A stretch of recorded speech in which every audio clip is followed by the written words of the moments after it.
주식 시장을 약간 투기판으로 보는 그런 문화가 아주 오래전부터 한국 시장에 있었는데 그거를 이제 고치지 못하고 있는 것 같아요. 버블에 올라탄 사람들을 부러워하고 그렇지 않은 사람들은 무능력하게 생각하고 사실은 그 안에 얼마나 이면을 보면 많은 안 좋은 일들이 있을 거예요. 그죠? 일부의 조작도 있을 것이고 과장도 있었을 것이고 투자가들을 기만하는 행위도 있었을 것이고 상당히 많이 걱정이 되고 배터리 버블이에요. 우리 양극재 업체들 수주를 따지면 확정된 것들이 아니라는 거잖아요. 주가에 많이 취해서 기업들도 그렇고 투자가들도 그렇고 너무 좋은 것만 보려고 했다. 에코프로 BM을 비롯한 우리나라의 많은 양극재 업체들은 버블이다.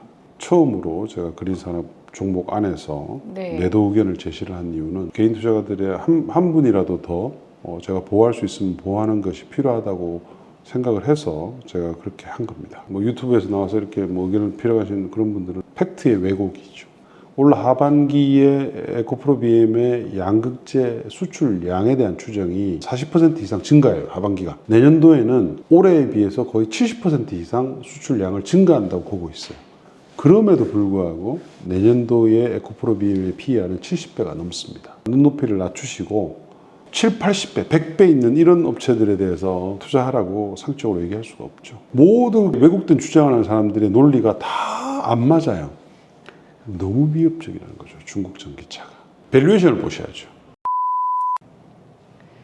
권미란의 투자사생활, 오늘은 유진투자증권 한병화 연구원 모셨습니다. 연구원님 안녕하세요. 네, 안녕하세요. 네, 연구원님 6개월 만에 뵙습니다. 네, 그런가요? 제 개인 채널에 인터뷰를 요청드렸을 때 사실 좀 떨리는 마음이었어요. 근데 인터뷰 요청을 또 이렇게 받아주셔서 매번 너무 감사합니다. 아닙니다. 제가 원래 요즘 유튜브는 잘 안 나가는데 네, 워낙 이제 잘하시니까 감사합니다. 연구원님. 제가 제 개인 채널인 만큼 더 연구원님에 대해서 알고 싶은 마음에 첫 번째 질문을 이렇게 드리려고 해요. 사실 저희 인터뷰의 공식 질문이기도 한데 내 인생을 변화시킨 5가지 키워드. 5가지나요? 5가지면 굉장히 많은데요? 어떤 분은 많다고 하시고 어떤 분은 또 적다고 하시더라고요. 5가지. 내 인생의 변화. 제가 지금 그린 산업 애널리스트로서 거의 20년 생활을 살고 있으니까 사실 저는 뭐 다른 특별한 일은 없고 그런 측면에서 보면 저를 강력하게 변화시킨 것은 바람이었죠. 바람. 네, 바람이 예전에 제가 이제 2006년도에 유학을 갔다 와서 처음으로 이제 리서치 센터에 그 전에 이제 제가 한 10년간 증권사 지점에서 영업을 했습니다만 그리고 난 뒤에 제가 늦은 나이에 유학을 갔다 왔거든요. 갔다 와서 리서치 센터에 이제 애널리스트 생활을 시작을 했는데 그때 이제 제가 처음으로 맡은 쪽이 이제 부산의 기자재 업체들이었어요. 부산에 그때만 하더라도 이제 한참 조선업이 업황이 호황이라 가지고 우리 기자재 업체들이 굉장히 많이 이제 평가를 받기 막 초기 단계였는데 회사를 막상 이제 그때 업체들을 가보니 전부 조선은 조선대로 좋고 풍력에 들어가는 부품, 단조품들이 해외에서 이제 수주가 급증하고 있었습니다. 그래서 이게 어떤 트렌드인가 이제 되게 궁금해서 그때부터 제가 이제 관련 산업인 이제 풍력 산업을 많이 이제 연구하기 시작을 했고 그게 계기가 돼서 지금 뭐 제가 그린 산업 전반을 다 보는 이제 애널리스트 역할을 하고 있으니까 저한테는 이제 그 윈드 바람이라는 것 자체가 아직 제 바람은 이루어지지는 않고 있지만 상당히 중요한 키워드였죠. 바람이 있으세요? 저의 가장 큰 바람은 그거죠. 이제 한국이라는 나라가 요즘 제가 한국이라고 합니다. 한국이라는 나라가 글로벌 경쟁, 되게 큰 경쟁이 지금 벌어지고 있잖아요. 이런 경쟁에서 뒤처지지 않고 트렌드를 잘 따라가서 그냥 우리 세대, 우리 다음 세대, 다다음 세대가 그냥 편안하게 잘 사는 거 그게 제 가장 큰 바람이죠. 네, 근데 그런 것들이 좀 많이 미진해서 요즘 이제 그게 좀 많이 걱정이 되고 있습니다. 이번에 그 대통령께서도 뭐 인구 감소에 대해서 국가 비상사태다라고 선언을 할 정도로 우리 경제에 위기도 있고 또 이런 변화의 시기에 기회도 있지 않나. 근데 그런 트렌드를 잘 따라갔으면 하는 그런 전반적인 우리나라 산업이 트렌드를 잘 따라가고 또 주도할 수 있는 위치에 섰으면 하는 그런 바람이 있으시고요. 첫 번째 키워드는 그럼 바람. 뭐 유학도 뭐 바람 따라 가신 건가요? 아니요, 유학은 제가 그냥 공부를 좀 하고 싶어서 예. 한 10년간 이제 지점에서 그 브로커 생활을 하다 보니까 좀 많이 지치기도 했었고 다른 좀 돌파구를 찾고자 제가 그냥 무작정 간 겁니다. 네. 네. 두 번째 키워드는 뭘까요? 두 번째 키워드. 글쎄요. 주식시장? 네, 주식시장. 저는 졸업하고부터 증권사 입사해서 이때까지 증권사에 아직 다니고 있으니까 물론 하는 일은 좀 달라지긴 했지만 몇 학번이세요? 제가 89학번이죠. 네. 89학번이고 되게 제가 일찍 입사를 했기 때문에 올해 30년이 넘었습니다. 31년 차니까요. 증권사 생활이. 우리 주식시장의 변곡점은 제가 최근의 변곡점은 뭐 거의 다 봤었죠. 봐서 한국의 주식시장이 좀 잘 돼야 되는데 네. 좀 많이 점점 좀 상황이 안 좋아지고 있는 것 같아서 많이 좀 안타깝습니다. 우리의 어떤 경제의 규모라든지 또 우리의 인력 풀이라든지 인프라라든지 이런 것들을 봤을 때는 사실은 한국의 주식시장이 상당히 뜨거워야 되고 또 충분히 뜨거울 수 있는 여러 가지 요건들을 다 가지고 있는데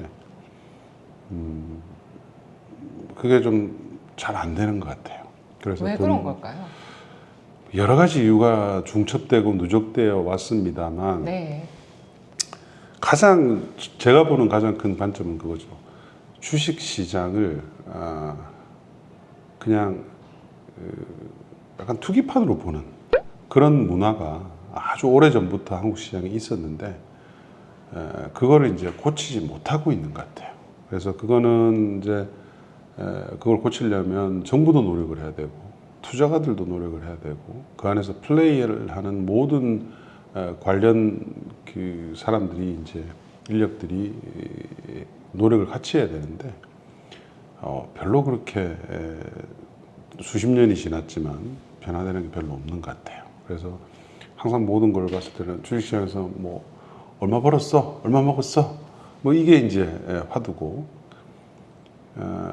사실은 주식 투자라는 것은 부동산 투자보다도 더 긴 악목으로 기업과 같이 성장한다는 개념으로 투자를 해야 되거든요. 근데 우리는 그러지를 않은 것 같아요. 그래서 최근에 이제 미국 시장의 AI 열풍을 보시면 그 기업들이 시장에 나와서 성장을 한 게 사실은 닷컴 버블 때부터잖아요. 네. 그 당시에 닷컴 버블이 불면서 그런 업체들이 다들 주가가 단기간에 올랐다가 급락하고 했지만 거기서 생존한 기업들이 지금은 이제 그런 지금 AI 시대를 열고 있고 또 거기에 또 새로운 업체들이 이제 추가가 되고 하면서 진짜 수십 년간의 스토리가 이어지고 있는 거잖아요. 근데 우리나라를 보시면 우리나라 닷컴 버블 때 나왔던 그 많은 업체들 중에서 대부분의 업체들이 도산해서 지금 없어지고 거기에 투자했던 많은 사람 개인 투자자들은 엄청난 피해를 봤죠. 그 이후에 우리는 또 바이오 버블이라는 것도 있었습니다. 제가 이제 2018년도 그때만 하더라도 제가 바이오까지 담당을 하고 있었기 때문에 제가 중소 바이오 업체들의 버블이 터질 시기가 온 것 같다 하고 그때 보고서를 냈었죠. 저도 그걸 기억하고 있어요. 네, 네. 그때 이제 그 뒤로도 조금 더 올랐습니다. 관련주들이 오르다가 이제 급락을 했었고 지금 그때에 날고 긴다고 하던 많은 업체들이 지금은 이제 실체도 의심받을 정도로 지금 주가들이 급락을 해 있는 상태이죠.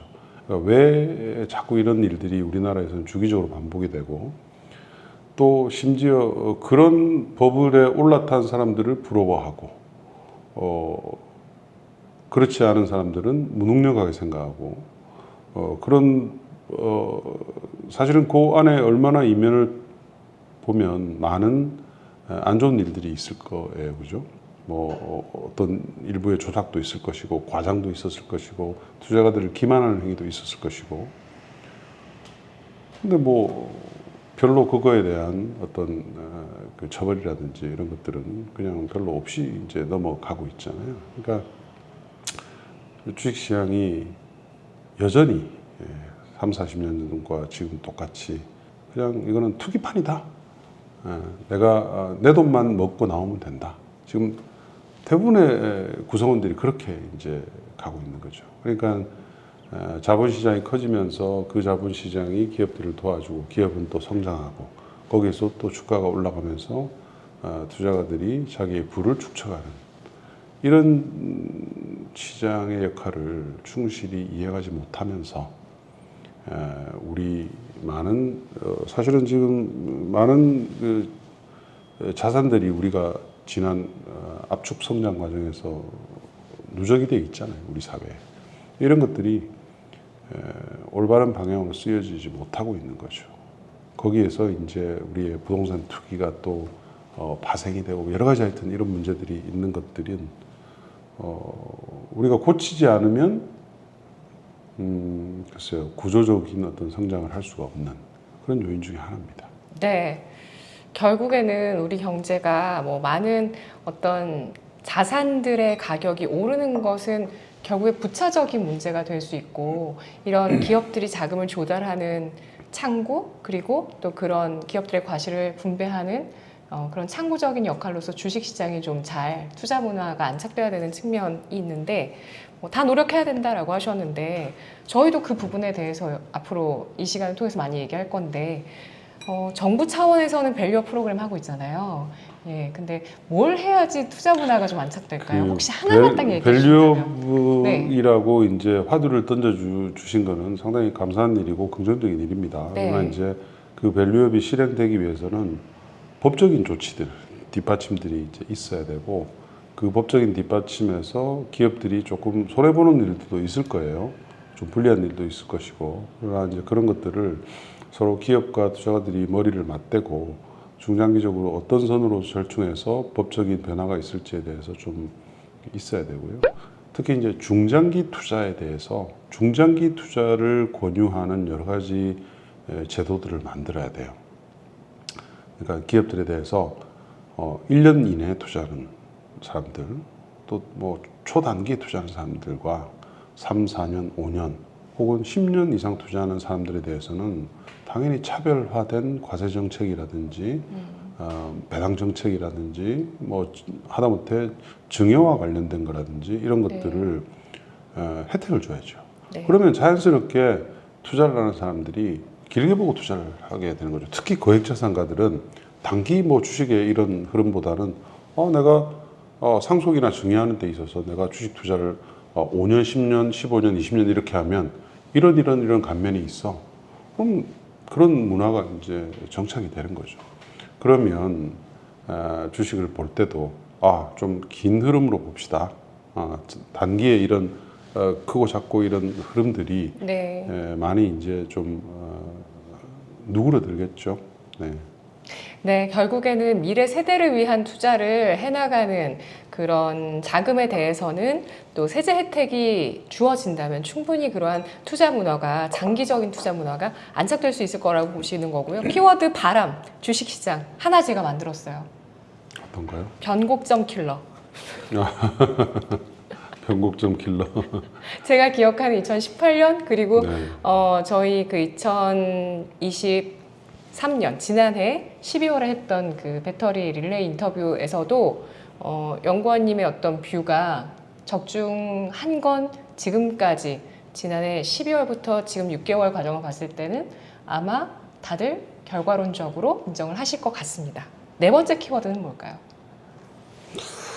글쎄요. 성장? 성장. 네. 네. 그러니까 우리 사회에 지금 제일 이제 필요한 게 성장이죠. 성장 동력. 그 성장 동력이 이제 좀 많이 떨어지고 있다는 게 제가 이제 최근에 이제 지난 한 3, 4년, 좀 길게 보면 4, 5년 동안 많이 체험을 하고 있거든요. 기업들을 저는 이제 계속 만나면서 대화하고 뭐 미래 전략 뭐 이런 것들을 이제 계속 점검을 하는 사람 입장에서 보면 굉장히 조금 파이팅이 예전만 하지 못합니다. 예전만 하지 못하고 특히 이제 업체들이 해외로 좀 많이 나가려고 하는 그런 이제 움직임들. 물론 해외에서 많은 인센티브가 있어서 유혹을 하고 있죠. 한국 기업들이 워낙 잘하니까. 그래서 이제 그런 것들이 좀 많이 아쉬워요. 그게 이제 우리 주식 시장으로 봤을 때는 사실은 뭐 큰 이슈는 아니에요. 왜냐하면 뭐 주식 한국에 있건 미국에 있건 우리 기업이니까.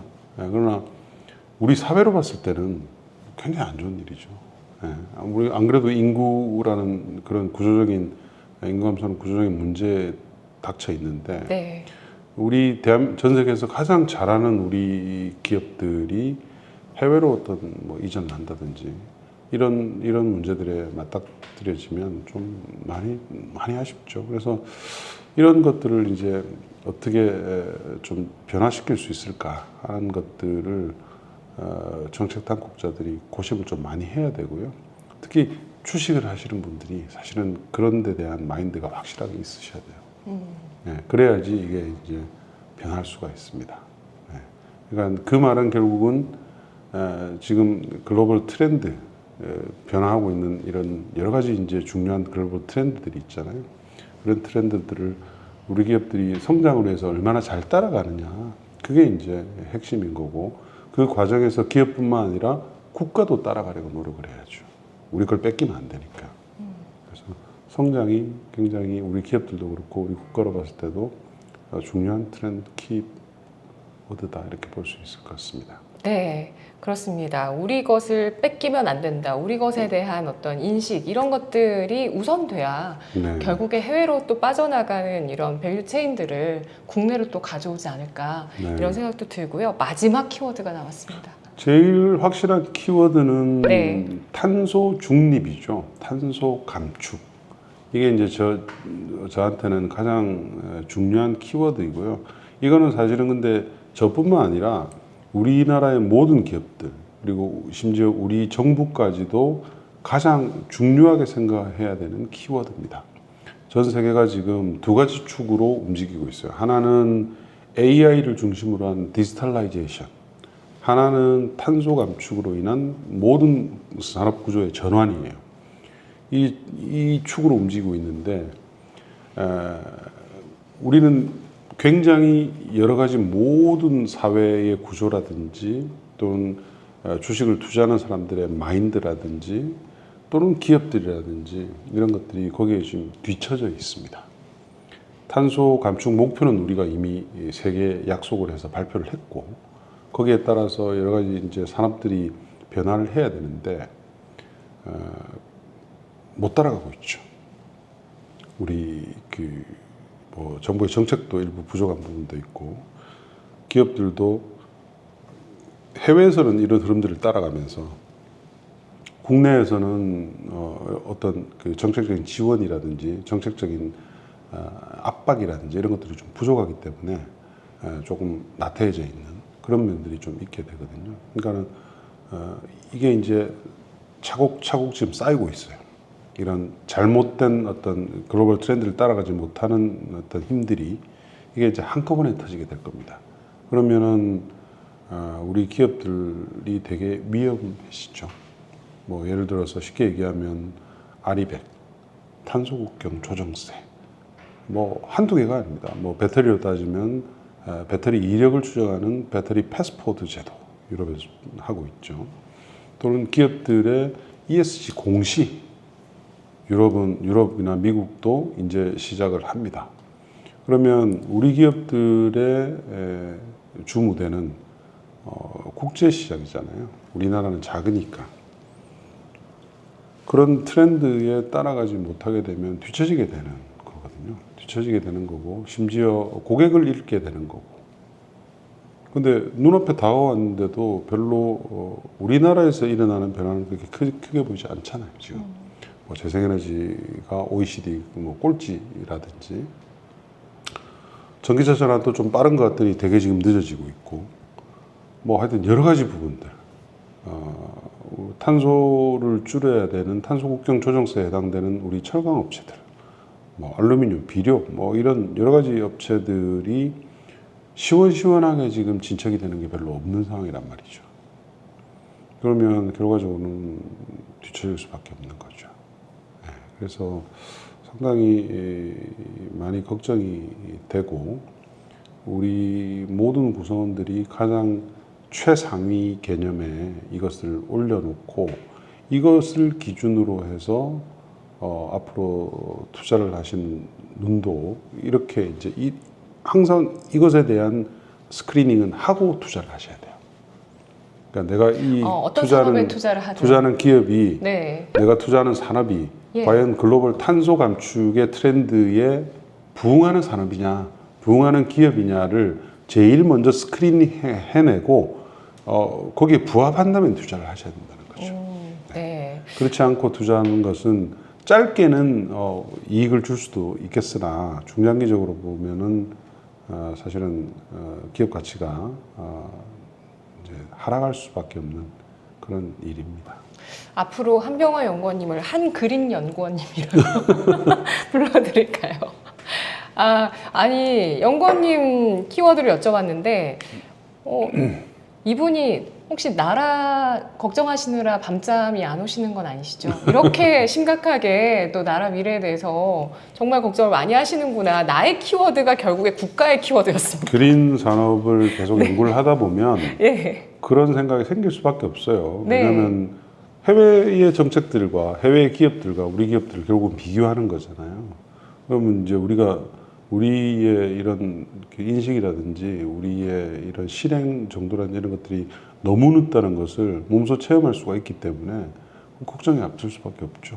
네. 그래서 최근에 지난해 배터리 바람이었다면은 하반기부터 올 상반기까지 AI 반도체 바람, 그 이후에는 또 탄소제로 에너지원에 대한 바람도 조금씩 주식시장에서 일어나면서 그런 친환경 에너지 관련주들의 움직임도 좀 나오고 있는데요. 오늘은 배터리 이야기입니다. 그래서 뭐 배터리주를 중심으로 해서 이런 우리나라의 신재생 에너지 관련주들, 과연 연구원님이 말씀하시듯이 뭐 5년, 10년 정도 투자를 해 나가도 되는 그런 기업들 많이 있는지, 또 산업들인지 확인해 보도록 하겠습니다. 그에 앞서서 자 먼저 정말 오늘의 가장 중요한 질문인데요. 아까 변곡점 킬러 제가 키워드 하나 만들어 드렸거든요. 근데 괜히 그런 게 아니라 앞서서 2018년에 바이오주의 고점, 저는 그때 정말 잘 짚어내셨다고 생각을 해서 연구원님을 그 전에도 리포트를 많이 뵀지만 좀 기억에 많이 남는 연구원님 가운데 한 분이셨고, 그리고 배터리 같은 경우에는 제가 2022년 여름부터 지금까지를 좀 봤습니다. 그러니까 지난해 7월이 배터리의 고점, 역사적인 고점이었고, 그 전 1년 전 2022년 여름부터 지금까지 한병화 연구원님 리포트와 K배터리 레볼루션의 박순혁 작가님의 뷰를 한번 제가 살펴봤고요. 제 판단으로는 두 분이 각각 1승 1패시다. 이렇게 생각을 합니다. 그러니까 지난해 상반기 배터리 랠리가 연초부터 7월 말까지 이어졌는데, 연구원님이 3월에 투자 의견을 보유로 목표 주가는 20만 원 상향 리포트 쓰시고 나서 5월에 매도 의견인 비중 축소 의견, 리듀스 의견을 주셨어요. 하지만 주가는 5월 중에 주가 중간가를 보시면은 24만 4,500원인데 7월 고점까지 봤을 때는 이 5월 중 주가 대비해서, 그러니까 매도 의견 쓰셨던 주가 대비해서 고점 기준으로는 2.4배가 더 올랐거든요.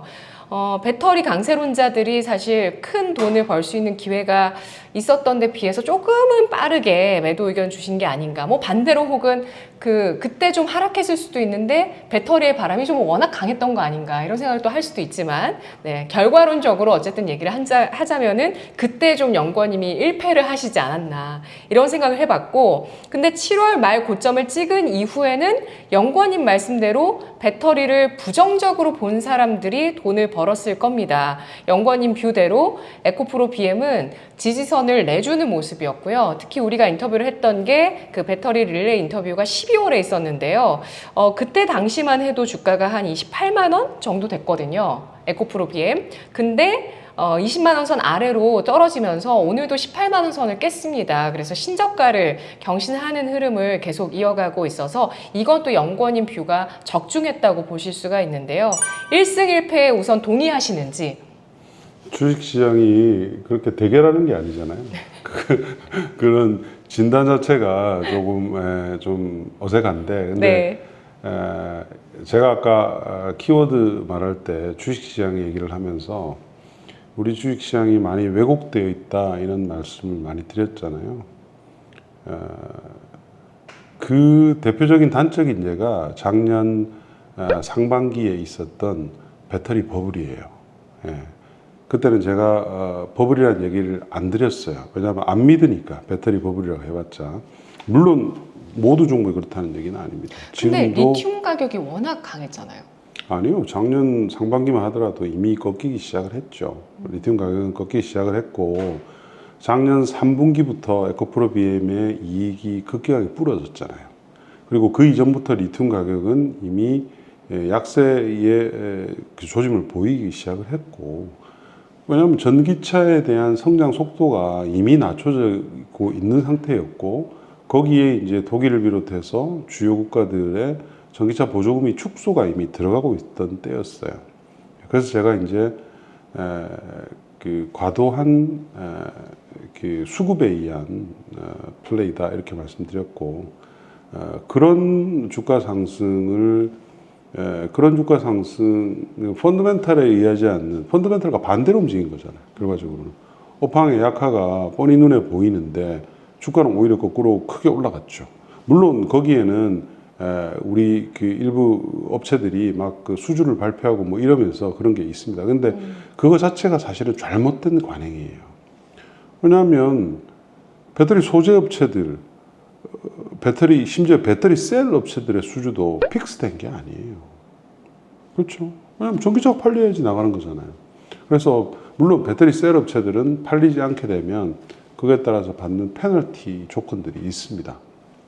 거기에 따라서 지금 LG도 일부 받고 있고 이번에 아마 2분기부터는 삼성 SDI도 나가려고 했던 계약된 물량보다 작아서 고객사들한테 페널티도 받아요. 그러나 어떤 식으로 받나요? 그러니까 일정한 규모가 있겠죠. 올해 우리는 몇 분기에 요만큼 니네가 필요한 것 같아서 우리가 이만큼 준비해 놨는데 네가 못 가져가니까 거기에 따라서 이제 페널티를 받는 그런 것들이 있습니다. 그 말은 수주라는 것이 우리 양극재 업체들 수주를 따지면 확정된 것들이 아니라는 거잖아요. 확정된 것들이 아니고 변동성이 충분히 많이 있을 수가 있죠. 그렇다고 해서 우리 양극재 업체들이 무조건 안 나가면 거기에 대해서 우리 셀 업체들한테 보상을 받는다. 또 그것도 확정된 것도 아니죠. 저는 우리 양극재 업체들이 셀 업체들한테 보상을 글쎄요, 뭐 받을 수는 있겠으나 뭐 뚜렷하게 우리는 얼마를 보상을 받았어 이런 얘기를 저는 들어본 적은 없으니까. 그러니까 작년 상반기를 보면 주가의 그 흐름은 사실 하반기까지도 갔어요. 주가에 많이 취해서 기업들도 그렇고 투자가들도 그렇고 너무 좋은 것만 보려고 했다. 업황은 이미 이제 뭐 꺼졌다고는 할 수 없죠. 감속을 하고 있었다. 제가 계속 감속 얘기를 드렸잖아요. 네. 구조적인 전기차가 성장 산업이기 때문에 업황이 꺼졌다 이렇게 얘기하는 어렵죠. 근데 이제 그런 것들이 3분기, 4분기 심지어 적자였잖아요. 적자였고 이번 1분기까지도 다들 안 좋았고 2분기까지도 실적이 별로 그렇게 좋을 리는 없습니다. 하반기에 좀 개선이 된다고 한다 하더라도 그런 것들은 우리 추정치에 이미 다 들어가 있어요. 근데 이제 그런 것들을 다 뭉뚱그려 봤을 때 저는 이제 추정치를 2030년까지 공표를 하잖아요. 2030년까지 에코프로 BM도 그렇고 웬만한 주요 기업들은 그렇게 이제 추정해서 발표를 하니까 중장기 성장 산업이기 때문에 그렇게 중장기 예상치를 발표를 하고 거기에 맞춰서 목표 주가를 내는 것이 합리적이죠. 예.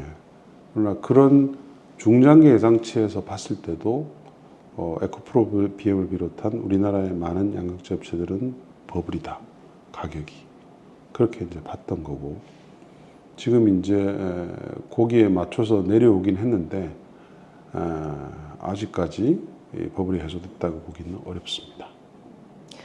아, 그 PER을 움직이는 것이 그러니까 그 목표 PER이라는 게 있고요. 근데 그 목표 PER이 또 높을 때도 있고 또 좀 낮을 때도 있는 거고요. 그렇죠. 그거를 설정하는 건 결국에 이 산업의 성장 속도, 그렇죠. 성장 폭이라고 볼 수가 있죠. 그리고 또 그 PER이라는 것이 그 목표 PER이 정해졌다고 하더라도 변화할 수 있는 값이 또 실적 추정입니다. 그럼요. 네. 네. 근데 그 실적 추정 안에는 다양한 변수가 있는데 그 가운데서 뭐 리튬 가격 같은 경우는 그래도 우리가 이렇게 수치를 볼 수가 있으니까요. 그런데 그 외에도 산업의 변화에 따라서 어떤 기존에 받았던 수주가 뭐 취소된다든지 지연된다든지 이런 이슈가 충분히 있을 수 있다는 점은 감안해야 된다라는 그럼요. 말씀이시죠. 반대로 많아질 수도 있죠. 반대로 많아질 수도 있고요. 굉장히 그래서 주가라는 것이 항상 맞아요. 예측하기가 어려운데 계속 변화할 수밖에 없어요. 그래서 이제 이런 구조적인 성장 산업을 저는 대할 때 제가 종목들을 보면 웬만하면 목표 주가를 잘 변동을 안 시킵니다. 에코프로 BM도 제가 초창기부터 한번 한 거를 보세요.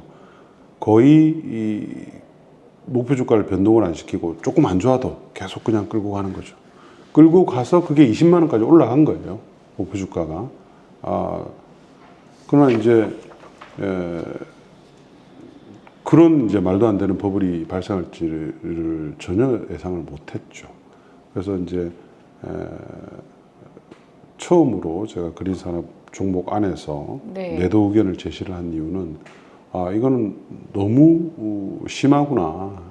이런 그 팬덤에 의한 매매에 따른 그 주가 버블이 이거를 제가 계속 아마 방치를 했다면 물론 뭐 제 말을 믿는 사람도 있고 안 믿는 사람이 있지만 그래도 개인 투자가들의 한 분이라도 더 제가 보호할 수 있으면 보호하는 것이 필요하다고 생각을 해서 제가 그렇게 한 겁니다. 네. 그러면 에코프로 BM 목표 주가 15만 원으로 이번에 네. 6월에 낮추셨거든요. 이 목표 가격은 잘 안 움직인다라고 하셨어요. 웬만하면 움직이질 않는데 네. 제가 20만 원에서 15만 원을 낮췄으니까 예. 그만큼 이제 유럽과 미국 시장의 악화가 그러니까 악화라는 것이 원래 이만큼 성장하려고 했던 게 그거보다는 이만큼 낮아졌다 이걸 얘기하는 거예요. 그러니까 구조적으로 이게 뭐 시장이 갑자기 막 뻐그러진다 이런 얘기가 아니고 유럽과 미국의 판매 전망치들을 저는 주요한 배터리 업체들 뒤쪽에 항상 싣습니다. 그거를 쭉 보시면 작년 초까지만 하더라도 유럽과 미국은 2030년까지 2030년에 전기차 판매가 각각 1,000만 대 정도씩을 예상을 했었어요. 그러나 요번에 이제 전망치를 보시면 유럽은 700만 대, 2030년이 미국은 800만 대로 낮춰져 있죠. 그만큼 이제 정책의 후퇴에 따른 것이 확정된 사항이에요. 그거는. 그래서 물론 제 추정치가 뭐 무조건 맞다 이렇게 할 수는 없죠. 그러나 여러 가지 이제 정책들이 후퇴가 한 것들이 확정이 되면서 일어났기 때문에 그거 이상으로 뭐 현저하게 많이 성장할 가능성은 높지 않은 상황입니다. 지금. 그러면 15만 원 선 주가가 지지가 될 거라고 보시는지 아니면 목표 주가를 앞으로 더 낮출 의향도 있으신가요? 그거는 유럽에 지금 이제 정치 선거 끝났잖아요. 선거 이후에 어떻게 나올지 지금 불확실합니다. 우경화가 우경화가 뚜렷하게 네. 이루어졌고 예. 예전에 이제 2035년 내연기관차 판매 금지를 입법할 때만 하더라도 유럽 의회의 중도 플러스 진보의 의석수가 50%가 넘었어요. 네. 근데 지금은 이번 선거에는 41.7%로 확 낮아졌습니다. 낮아져서 유럽 의회 가장 다수당이 보수거든요. 보수인데 중도 보수입니다.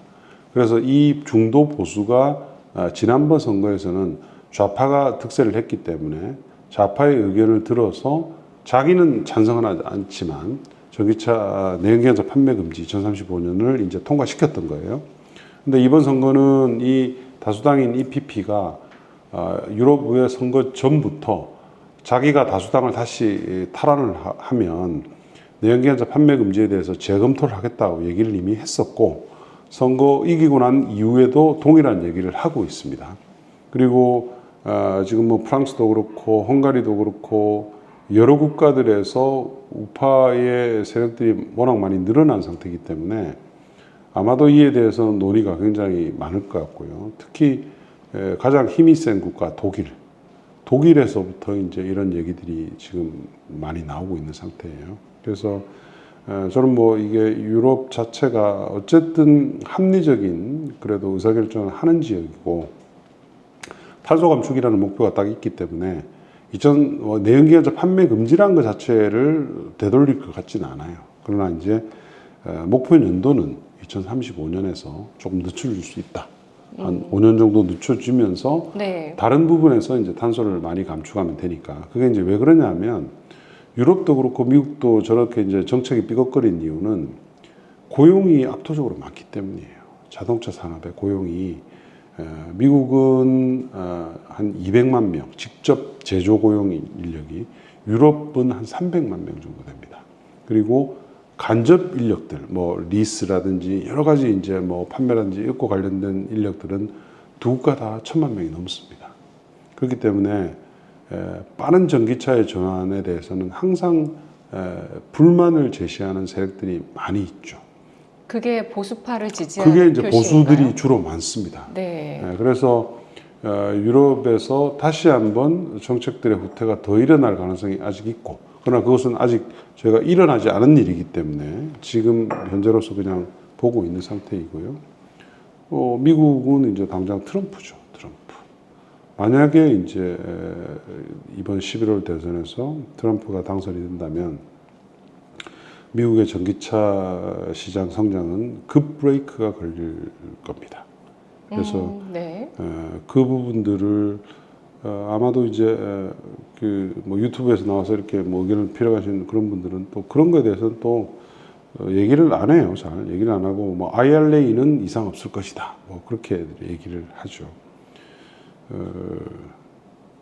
팩트의 왜곡이죠. 팩트의 왜곡이라기보다는 글쎄 뭐라 그럴까요? 제대로 얘기를 안 하는 거죠. 왜냐하면 이미 트럼프는 대통령을 한번 했잖아요. 그죠? 트럼프 1기의 정책과 그 당시의 시장을 보면 우리가 충분히 유추할 수 있는 거잖아요. 트럼프가 1기 당선됐을 때 제일 먼저 한 반 그린 정책이 자동차 연비 규제를 없애버린 겁니다. 완전히 없애지는 않았지만 사실상 없애는 것과 동일한 정도의 행정명령을 내렸죠. 연비 규제는 행정명령이에요. 그래서 법제화하지 않고 자기가 말 한마디만 하면 행정부가 따라야 되는 그런 상태인데, 오바마가 만들어 놓은 강력한 연비 규제를 하루아침에 없애버렸어요. 그래서 미국 전기차 시장이 트럼프가 당선되자마자 그 다음 연도부터 2년간 역성장을 했죠. 베이스가 굉장히 낮은, 그 당시만 해도 이제 막 성장하는 시장인데도 네. 역성장을 할 정도로 충격이 컸단 말이죠. 근데 이번에는 그 당시보다 훨씬 더 강력한 어조로 전기차 산업에 대해서 각을 세우고 있죠, 트럼프가. 왜냐하면 바이든이 워낙 강하게 밀었기 때문에 캠페인 입장에서 보면은 그 반대로 해야지 표를 얻을 수 있는 거 아니에요. 그래서 트럼프가 당선되면 연비 규제는 사실상 거의 물 건너갔다. 이제 이렇게 보시면 될 것 같고, IRA에 보조금이 있다 하더라도 그 보조금은 반의 효과입니다. 구매를 유발하기 위한 보조금은 반, 그리고 자동차 업체들이 전기차를 만들 수밖에 없게 하는 규제가 연비 규제예요. 이 두 개가 딱 균형이 맞춰져야지 전기차 시장이 우리가 보던 대로 성장을 하게 돼요. 근데 이게 반이 없어지게 되면 네. 완성차 업체들 입장에서는 대규모 세금을 안 내야 되는데 왜 내가 해야 되지? 이런 이제 그 대규모 벌금을 안 내야 되는데 이제 이렇게 되는 거죠. 그래서 이 두 가지는 꼭 우리가 주목을 하고 넘어가야 되고, 만약에 이 두 가지에서 변동이 생겨서 추가적인 전기차에 대한 정책 변화가 있게 되면 당연히 전기차 관련 주들에 대해서는 눈높이를 더 낮춰야 되는 거죠. 네. 이 전기차 산업의 성장성을 결정하는 요인 가운데 하나가 곧 정책이다라는 점. 예. 그럼 예, 근데 이 정책에서 그 지난해 연말에 말씀하실 때도 보조금 얘기를 해주셨는데 이런 보조금이 좀 완화되면서 좀 빠지고 있다는 부분들, 그리고 트럼프 정권이 만일 들어선다면 지난 트럼프 집권 시기처럼 연비 규제를 행정 명령으로 좀 완화할 수 있는 그런 가능성이 충분히 열려 있다는 점, 이러한 두 가지 변수들 때문에 전기차의 산업의 성장성은 조금 더 둔화될 가능성이 크다라고 봐야 된다라는 말씀이시네요. 그러니까 그린 산업은 네. 어떤 산업이든지 A부터 Z까지가 사실은 정책이에요. 왜냐하면 인위적으로 육성을 해야 되는 산업이잖아요. 특히 전기차는 기존의 내연기관차라는 어마어마한 큰 기존 세력이 있기 때문에 정책이 움직이지 않고서는 수요가 확산이 되질 않습니다. 그래서 무조건 A부터 Z까지를 다 정책으로 봐야 되는 거고, 그래서 캐즘이란 말은 전기차 시장에서는 틀린 말이라는 거예요. 제가 계속 그 얘기를 드리는데 네. 그냥 다들 이제 그냥 캐즘 편하게 그냥 캐즘이란 말을 언제부터인지 자꾸 쓰시더라고요. 근데 캐즘이라는 것이 물론 일시적으로 수요가 둔화됐다는 의미에서의 캐즘은 맞아요. 근데 우리가 보통 쓰는 캐즘은 구조적으로 성장을 하는데 잠깐 주춤하는 거야, 이런 의미로 이제 가벼운 의미로 쓰잖아요. 근데 그게 아니고 지금의 수요 둔화는 정책의 후퇴에서 오는 거잖아요. 그죠? 정책이 후퇴를 하니까 완성차 업체들이 주춤하는 거고, 또 완성차 업체들이 주춤하다 보니까 소비자들 입장에서는 이게 뭐 굳이 내가 전기차를 살 필요 있나? 하이브리드 사지? 이렇게 이제 나오는 거죠. 그래서 이게 다시 과거와 같은 고성장으로 가기 위해서는 반드시 정책의 변화가 먼저 수반이 돼야 된다. 그걸 이제 꼭 기억을 하셔야 될 것 같아요. 네. 뭐 어떤 제품 판매 가격이나 리튬 가격보다도 그럼요. 정책이 그러니까 그런 의미있다. 것들이 네. 움직이는 요인들이 정책이에요. 자, 정책. 그러니까 유럽의 작년에부터 일어난 주요 국가들에서 보조금 축소와 독일의 충격적인 보조금 폐지, 이런 것들이 있지 않았다면 리튬의 가격은 그렇게 많이 하락을 하지 않았을 겁니다. 그러니까 왜 제가 캐즘이 아니라고 하냐면, 그러면 왜 중국은 캐즘이 없나요? 같은 전기차인데 왜 중국은 캐즘이 없죠? 중국도 똑같이 속도가 낮아졌는데 이 낮아진 속도를 중국 정부가 다시 잡아 올렸어요. 그래요. 정책으로. 지금 현재 그런가요? 이구환신이라는 정책을 이제 썼죠. 써서 네. 오래된 차를 전기차로 전환할 때 보조금을 다시 주고 있죠. 그러니까 모든 것은 중국의 전기차 비중이 거의 50%에 육박하는데도 중국은 그렇게 정책을 써서 다시 수요를 끌어당기는 지금 일을 하고 있는 거죠. 그러니까 유럽이나 미국도 그런 이제 정책 지원을 강화하는 그런 지금 그 움직임이 있어야지 수요가 살아납니다. 네. 그래서 연구원님 리포트 목표 주가 지난해 3월 20만 원으로 상향 조정한 이후에 쭉 유지를 해주셨어요. 그래서 제가 현재 주가랑 리포트 내신 날과 그 전일 종가 비교해서 이렇게 쭉 봤거든요. 그랬더니 5월까지 목표 주가 유지를 해주셨을 때 에코프로 BM의 주가는 22만 원 선까지 좀 내려왔어요. 그러니까 고점을 좀 낮추면서 내려오는 움직임을 보였고, 6월에는 그 전일 종가가 20만 500원을 기록하고 20만 원 왔다라고 했을 때 이제는 목표 주가를 좀 낮춰야 될 시점이다 라면서 이 6월의 리포트가 나온 건데요. 그 말씀해 주신 이유 쪽의 우경화, 또 미국 대선의 불확실성, 또 앞서서 바이든 정부도 자동차 연비 규제를 완화했다 이미. 그게 충격이에요. 사실은 예. 저한테는 그게 가장 큰 충격으로 와닿았어요. 표심 때문에. 뭐 표심인 것 같기도 한데 예. 자기들이 봤을 때도 자기들이 작년에 얘기했던 그런 확 그냥 아주 엄격한 연비 규제는 그 달성하기 어렵다고 본 거죠. 특히 미국은 SUV하고 픽업 트럭 같은 대형 차들이 판매의 중심이에요. 거의 70~80%가 거기서 나오는데 그 파트에 딱 국한해서 연비 규제를 대폭 낮췄어요. 그러다 보니까 원래 작년 초안이 나왔을 때 미국 바이든 정부의 연비 규제는 2032년까지 미국의 전기차가 신차 판매에서 67%를 차지하는 게 목표였단 말이에요. 네. 그러나 이번 수정된 안에 따르면 하이브리드를 굉장히 많이 썼게 되면 그 비율이 35%까지 낮춰질 수 있도록 그렇게 해놨어요.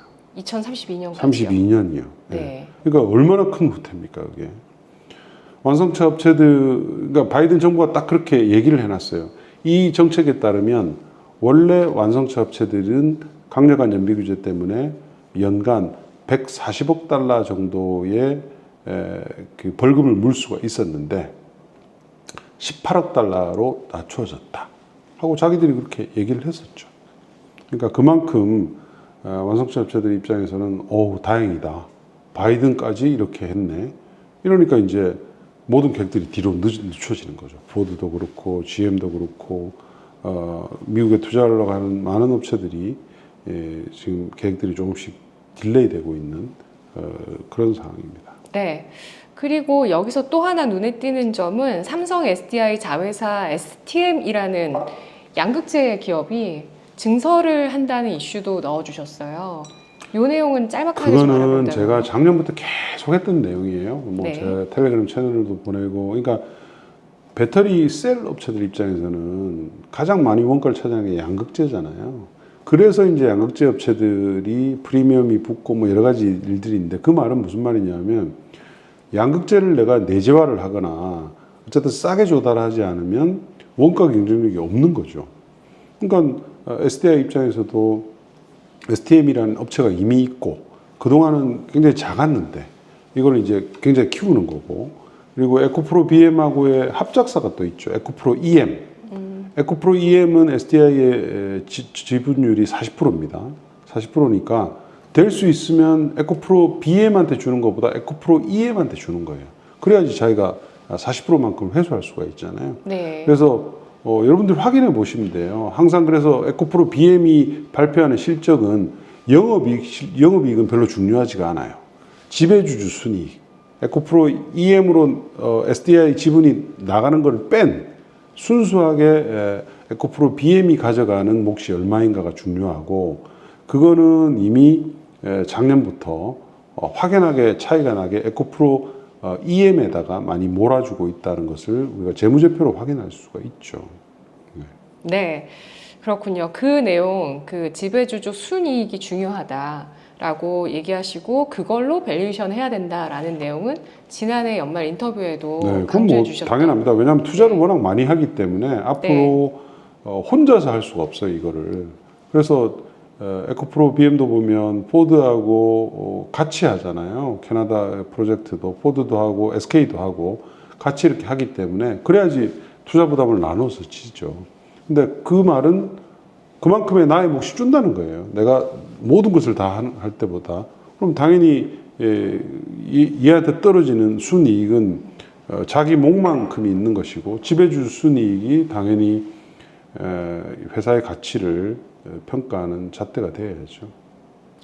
네, 그러면 그 트럼프 대통령이 만일 취임할 때 연비 규제를 좀 완화할 수 있다는 우려감은 주가에 선 반영되고 있는 건가요? 아니면 그 이슈가 나오면 또 더 반영될 수 있을까요?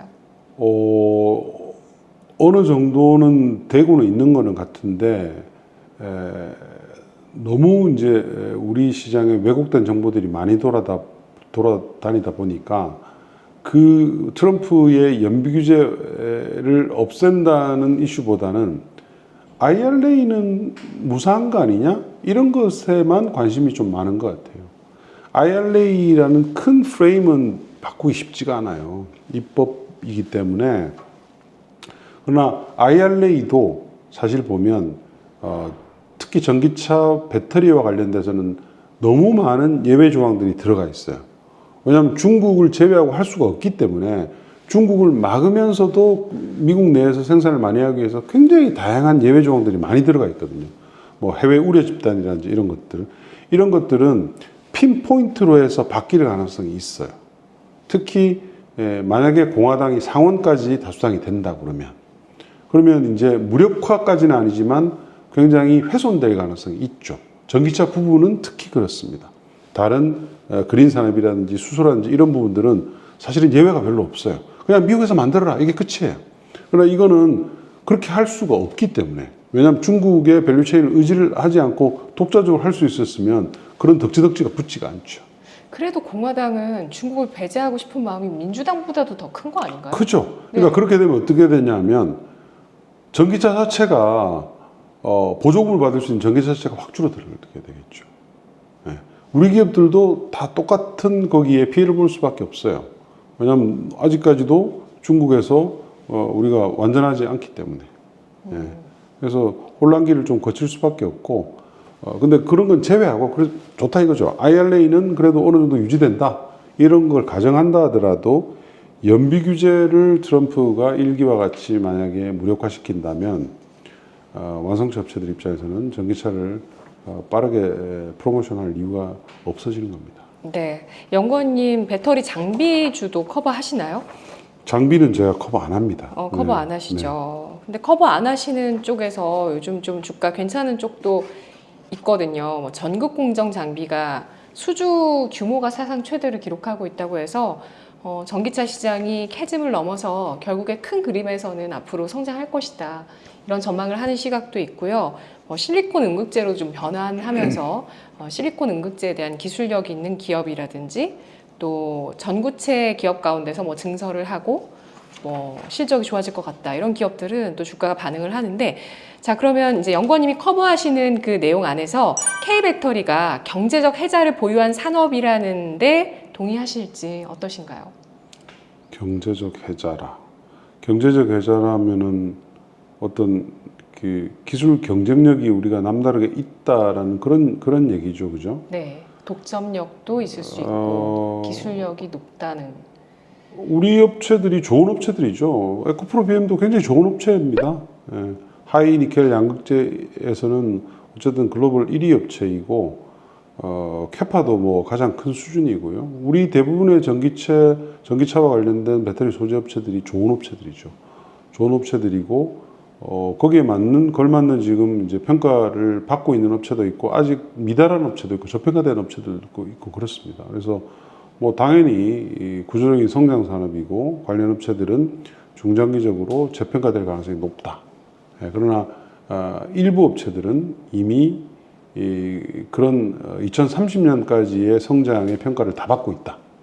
네, 그렇게 이제 보고 있죠. 그래서 선별적으로 투자하시는 게 맞는데 큰 그림을 놓고 보면 전기차 산업이 다시 고성장하는 그런 성장 모드로 진입을 해야 네. 편안하게 투자할 수 있다. 이거는 꼭 이제 우리가 큰 그림으로 놓고 보시고 투자를 하시는 게 맞는 거죠. 네. 배터리주를 매수해야 할 시그널은 어떤 변수에서 나올까? 이미 답은 나온 것 같은데 짚어주세요. 트럼프가 안 돼야 되고요. 가장 큰 이슈는. 그다음에 이제 유럽이 어떻게 될 것 같으세요? 잘 몰라요. 제가 이제 지지난주에 이제 미국을 가서 좀 분위기를 보려고 갔다 왔었는데, 제가 느끼는 거는 일단 바이든의 인기는 좀 없고, 실생활 물가가 너무 많이 올라서 특히 서민층, 중산층들 이하의 계층이 좀 많이 힘들어해요. 뭐 팁도 예전에 같으면 뭐 10%, 15% 많이 줘요. 20%인데 요즘은 아예 빌지에 10, 20, 30 이렇게 찍혀서 나와요. 그래서 그 정도로 지금은 모든 것들이 다 올라서 빈부의 격차가 예전보다 훨씬 더 커져 있는 상태이기 때문에 좀 쉽지가 않은데, 근데 선거라는 게 항상 이 현직의 프리미엄이라는 게 있어요.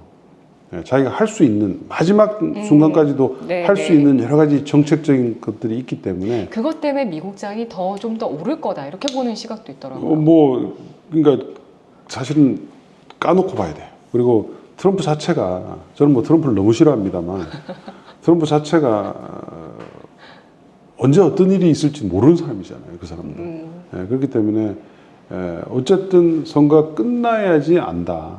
선거가 끝나야지 알기 때문에 전기차 산업에 대해서는 그 전까지는 너무 큰 이 희망 회로를 돌리면서 작년에 봤던 그런 것들이 분명히 오게 될 거야. 뭐 이런 것들보다는 잠시 좀 미뤄두자. 구조적인 성장 산업이기 때문에 언젠가는 오르는데 트럼프라는 강력한 4년짜리의 그런 어떤 큰 걸림돌은 좀 감당이 어렵죠. 네. 배터리주 매수 시그널, 트럼프 후보의 낙선이고요. 또 그렇죠. 뭐가 있을까요?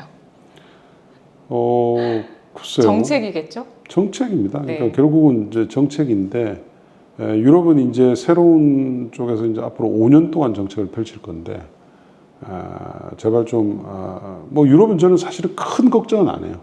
항상 그래도 거기는 합리적인 중도 그리고 보수들도 어쨌든 합리적인 보수들이 많기 때문에 아주 극단적으로 치달을 것 같지는 않은데 과거 대비해서 굉장히 그 스탠스가 많이 약해졌어요. 전기차 육성에 대해서. 그러다 보니까 이제 그런 점들은 그러니까 조금 늦게 갈 수도 있다. 원래 이제 유럽은 과거에 뭐 한 30-40%씩 연간 성장을 했는데 이미 작년부터 이제 재작년부터 조금 그런 모습이 나왔죠. 나와서 작년에 올해까지도 이제 1월부터 5월까지 누적 유럽 전기차 판매가 3%밖에 성장을 안 했어요. 심각하죠. 심각하고 아마 6월 달은 감소폭이 굉장히 클 것이고 작년에 좀 작년에 높았어요. 네. 하반기에도 별로일 거라서 사실은 이미 지금 침체된 유럽의 전기차 성장을 우리가 보고 있는 거죠. 네. 그러니까 하이브리드는 반면에 굉장히 고성장을 하고 있거든요. 미국의 전기차 누적 판매도 10%밖에 안 돼요. 1월부터 5월까지. 반면에 하이브리드는 30% 이상 성장을 했고 유럽은 3% 전기차 성장을 했는데 유럽은 하이브리드가 20% 성장을 했어요. 소비자들의 마음을 못 잡고 가고 있다는 거죠. 내연기관차인데 하이브리드는 그렇잖아요. 조금 더 많이 가고 효율이 높다는 것뿐이지 내연기관차잖아요. 그러니까 하이브리드에 대해서 정부의 정책들이 하이브리드는 내연기관차니까 안 돼 하고 뚜렷한 시그널을 주면서 규제들을 그쪽으로 몰아가야 되는 거예요. 근데 그렇지 않다 보니까 소비자들 입장에서는 전기차보다는 하이브리드가 훨씬 편한데 이제 이렇게 가고 있는 거죠. 그러니까는 어쨌든 정책 스탠스의 변화가 있어야 된다 이렇게 보고 있습니다. 네. 소비자의 니즈에서는 하이브리드가 전기차보다 편한 점은 우선 충전이겠죠? 뭐 충전도 있고 뭐 모든 것이 이제 익숙하잖아요. 내연기관차는 익숙하니까 이제 계속 이제 관성이 있는 거죠. 그쪽 네. 관련된 관성이. 그렇군요. 그러면 이 배터리주 매도 시기를 놓치시고 지금까지 보유하신 분들을 위한 전략을 주신다면 어떻게 하는 게 좋을까요? 예를 들어서 뭐 양극재 9% BM을 고점에서 머물리시거나 이런 분들은 사실은 글쎄요. 별로 제가 드릴 말씀 별로 없을 정도로 좀 시간이 오래 걸릴 겁니다. 시간이 오래 걸릴 거고 아주 고점에서 물리신 분들은 도달하기 좀 힘들지 않느냐 저는 2030년까지는 그렇게 이제 보고 있고요. 그러면 역사적인 고점이 아직 안 나왔다고도 볼 수는 있지만 그래도 2023년까지는 전 고점을 넘기는 건 쉽지 않은 문제다. 쉽지가 않을 라고 거예요. 보시는 왜냐하면 거고요. 예. 저도 그렇고 많은 애널리스트의 실적 추정치가 보시면 에코프로 BM을 보시면 하반기에 많이 개선이 되죠. 올 하반기가 올 하반기에 에코프로 BM의 양극재 수출량에 대한 추정이 저 같은 케이스는 상반기, 하반기를 나눠보면 40% 이상 증가해요, 하반기가. 왜냐하면 신규 모델들이 나오고 하기 때문에 내년도에는 올해에 비해서 거의 70% 이상 수출량을 증가한다고 보고 있어요. 실적도 추정치를 보시면 굉장히 급격하게 올라가는 걸로 되어 있잖아요. 그럼에도 불구하고 내년도에 에코프로 BM의 PER은 70배가 넘습니다. 그렇게 다시 고성장한다는 가정, 그 다음 연도도 거의 한 30% 성장하는 걸로 되어 있어요. 그 다음 연도에도 그러나 PER이 40에서 50배예요. 적정 PER 얼마로 보십니까? 해외 업체들은 네. 해외 업체들은 지금 PER이 올해 실적 기준으로도 10배대예요. 그거는 성장 산업 아니지 않아요? 왜 소유산업이죠? 아니 비슷한 양극재 업체들 얘기예요. 네. 성장 산업에서 PER 주려면은 그래도 뭐 30배에서 50배도 줄 수 있는 거 아닌가요? 그러니까 그만큼 이제 시장의 고성장 시기가 어느 정도 지나서 적정한 PER로 지금 이미 낮춰지고 있다는 거고, 물론 우리 업체들은 중국이나 유럽 업체들보다는 좀 더 받아야 되죠. 왜냐하면 우리가 어쨌든 튼튼한 미국 시장을 우리가 JV로서 꽉 잡고 있기 때문에, 그리고 중국은 못 들어오게 미국 정부가 막기 때문에 프리미엄을 많이 받는 건 맞으나 어떤 기업은 10배대를 받고 있고 어떤 기업은 70배, 80배를 받는다는 것은 AI 업체가 아니잖아요. 양극재 업체들이. 그렇지 않습니까? 그러니까 지금 주가가 그렇게 많이 빠졌고 뭐 하지만 아직까지도 너무 밸류에이션이 높은 상태인데, 작년에 그런 버블을까지 돌아가는 것은 저는 쉽지가 않다고 보고 있어요. 그래서 눈높이를 낮추시고, 지금 그래도 나는 전기차 배터리를 투자하시고 싶다 그러면 싼 주식을 사시면 되죠. 지금 셀 관련 업체들 다 싸잖아요. SDI도 그렇고, 네. 뭐 심지어 LG 에너지 솔루션도 밸류에이션이 굉장히 많이 떨어졌어요. 얼마죠? 지금 아마 내년도 내후년 기준으로 보면 아마 20배대로 낮아졌을걸요. SDI는 10배대로 낮아져 있고, 물론 업황이 예상보다 안 좋기 때문에 실적이 하향될 가능성이 훨씬 더 높아요. 지금 모든 배터리 관련 업체들이 마찬가지입니다. 우리가 추정하고 있는 실적들이 아직 제가 봤을 때는 다운로드가 완전히 이루어지지 않았어요. 올 하반기 실적도 그렇고 내년 내후년 실적까지도 조금 더 스텝다운해서 내려갈 가능성이 높겠지만, 그렇다 하더라도 뭐 PER 10배 있는 종목들이 10배대 있는 종목들이 떨어진다 하들 뭐 열 몇 배, 뭐 기껏해야 20배지 않겠어요? 그 정도면 이제 중장기적으로 보고 투자할 수 있는 거죠. 그러나 7, 80배, 100배 있는 이런 업체들에 대해서 투자하라고 상적으로 얘기할 수가 없죠. 네, 그렇습니다. 네. 높은 밸류에이션을 과연 어떻게 어디다 매길 것인가에 대한 것도 사실은 뭐 이런 전문가의 의견들도 있지만 개인적인 판단도 들어간다고 생각을 해요. 그래서 내 마음속에 밸류에이션이 있지 않나. 저 아까 50배 가능하지 않나요? 이렇게 얘기하는 것도 뭐 그럴 수도 있죠 라고 할 수 있는 건 뭐 금리가 좀 더 또 낮아지면 또 가능한 논리이지 않나라는 생각도 들거든요. 금리 낮아지면 조금. 그렇죠. 금리 낮아지면 긍정적이죠. 아무래도 부정적보다는 긍정적인데, 네. 그 배터리 제조에 관련된 업체들은 이 산업은 장치 산업이잖아요. 대규모 장치 산업이에요. 네. 장치 산업이고 전방 산업의 성장에 따라서 센시티비티, 민감도가 굉장히 극단적으로 왔다 갔다 해요. 왔다 갔다 하고 이미 이제 전기차 산업이 성장의 초기는 어느 정도 이제 지나가고 있는 상태이기 때문에 어떤 기업들도 그렇게 하이 밸류에이션을 우리처럼 뭐 50배, 60배, 80배, 100배 이런 밸류에이션을 받는 업체들은 없어요. 전 세계적으로 보시면 CATL이 압도적인 글로벌 1위잖아요. 압도적인 글로벌 1위인데 뭐 지금 밸류에이션 얼마입니까? 10배대 후반, 20배대 초반까지 지금 왔다 갔다 하는 그런 상태까지 떨어져 있고, 뭐 BYD도 마찬가지고, 제가 이런 얘기하면 항상 그러죠. 이제 그럼 중국 업체니까 안 되지 이렇게 얘기를 하잖아요. 근데 모두 이렇게 왜곡된 주장하는 사람들의 논리가 다 안 맞아요. 중국 업체가 안 되고 중국 업체하고 비교해서 하면 안 돼. 중국은 후진 회사니까 저가차만 한다며 뭐 이렇게 얘기를 하잖아요. 그러면 거꾸로 얘기하면 왜 미국도 그렇고 유럽도 그렇고 캐나다도 그렇고 터키도 그렇고 많은 국가들이 중국 전기차를 못 들어오게 하려고 저렇게 혈안을 하고 있겠습니까? 미중 갈등 때문에. 너무 위협적이라는 거죠. 중국 전기차가. 오. 중국 전기차가 그만큼 위협적이기 때문에 중국 전기차가 들어온 것을 막지 않고서는 우리의 산업, 자기의 산업들이 고사한다 이런 생각을 하는 거예요. 그렇기 때문에 그런 겁니다. 그러니까 그거에 대한 판단부터가 잘못된 거예요. 우리 한국 배터리가 막 무한정 밸류에이션을 받아야 된다고 생각하고 몇 년만 지나면 괜찮다, 몇 년만 지나면 괜찮다 하는 얘기들이 그런 자체가 틀린 거예요. 그래서 그나마 미국 시장을 막고 있기 때문에 우리 업체들의 중장기 그림은 그래도 어느 정도 그릴 수는 있어요.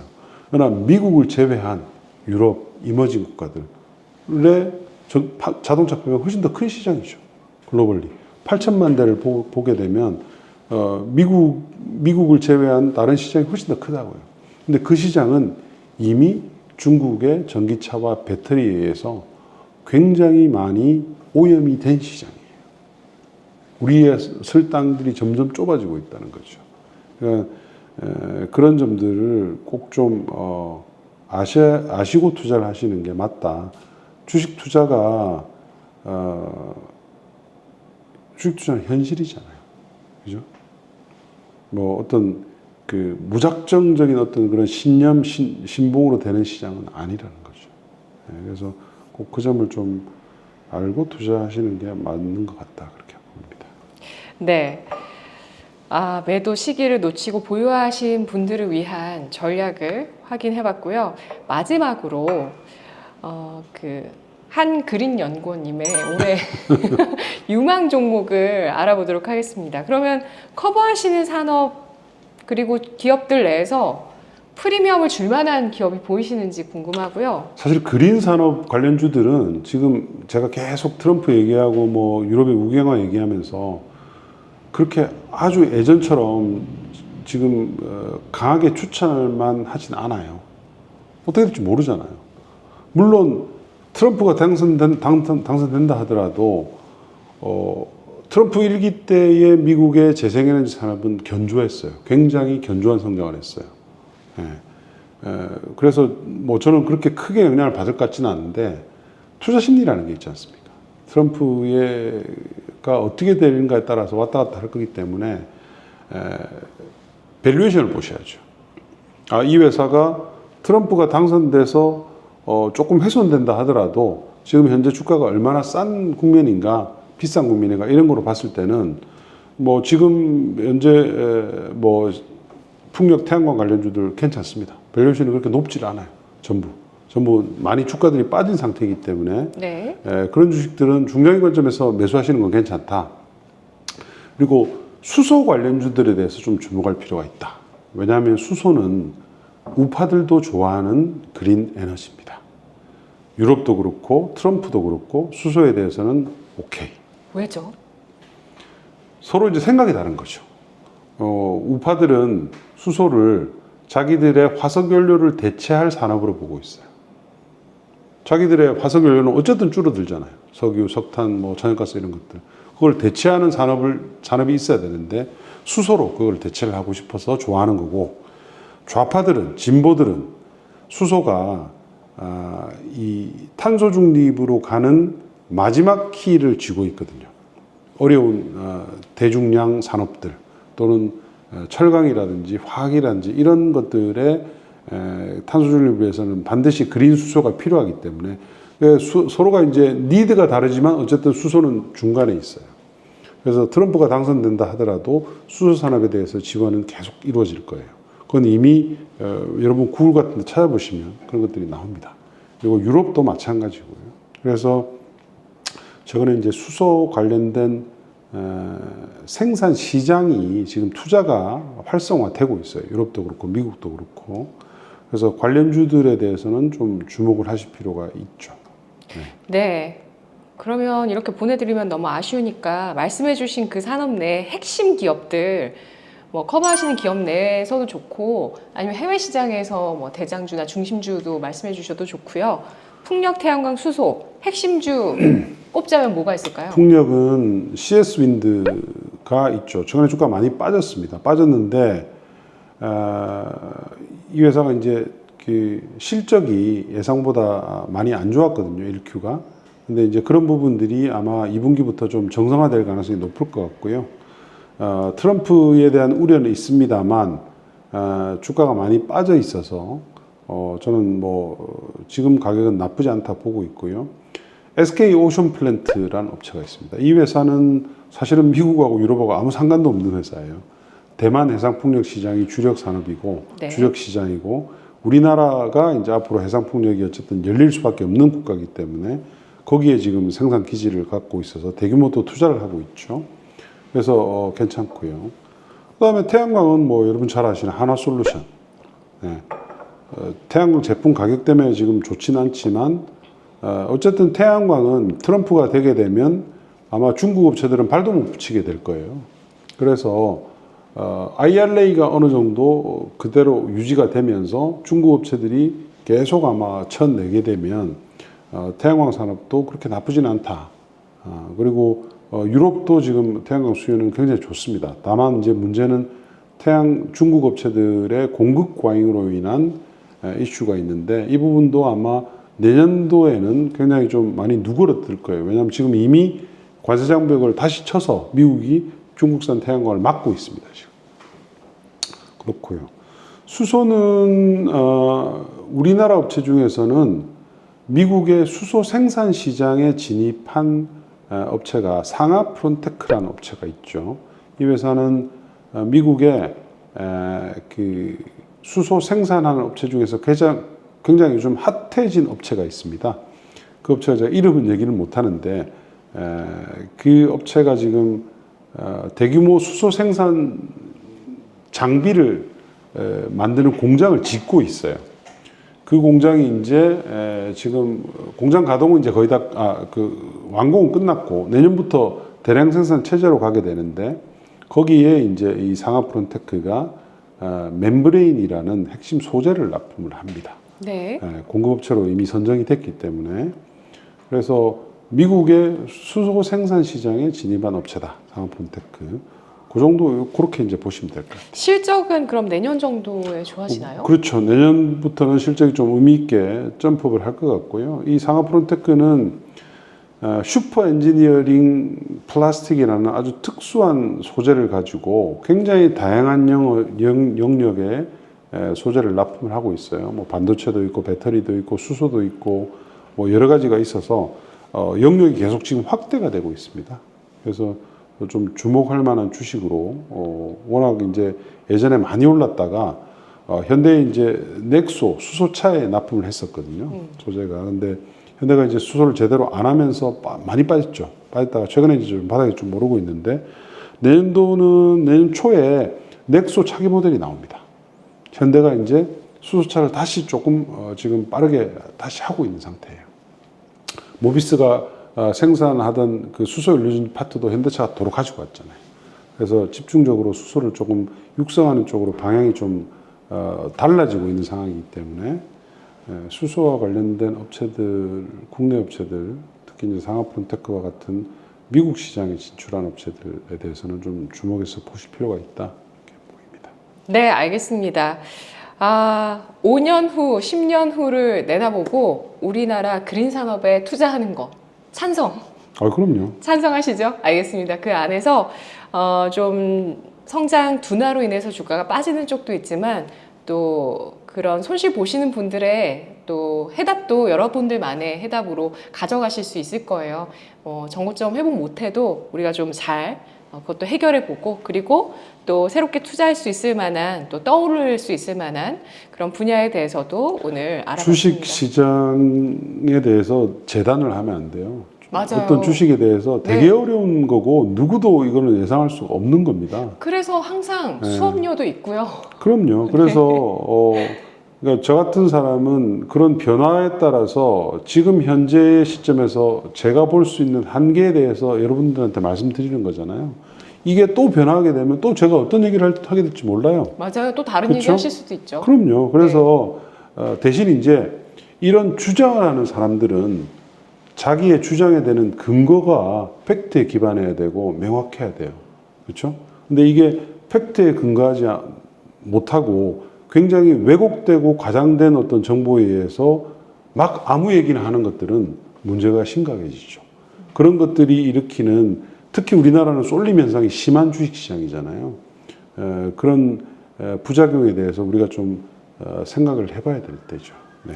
알겠습니다. 열린 귀와 열린 사고를 가지고 우리가 주식 투자에서 성공할 수 있는 그 산업으로 그린 산업도 네, 우리의 문제점이기도 합니다. 이거 빨리 좀 해소를 해야 되는, 빨리 탄소 제로의 에너지원을 확보해야 되는 입장에서 그와 관련한 기업들, 그 가운데서 또 미국 쪽으로, 해외 쪽으로 잘하고 있는, 새롭게 부상할 수 있는 그런 수출주들까지도 좀 예상을 해봤던 시간인 것 같습니다. 오늘 유진투자증권 한병화 연구원 함께했습니다. 고맙습니다. 네, 감사합니다.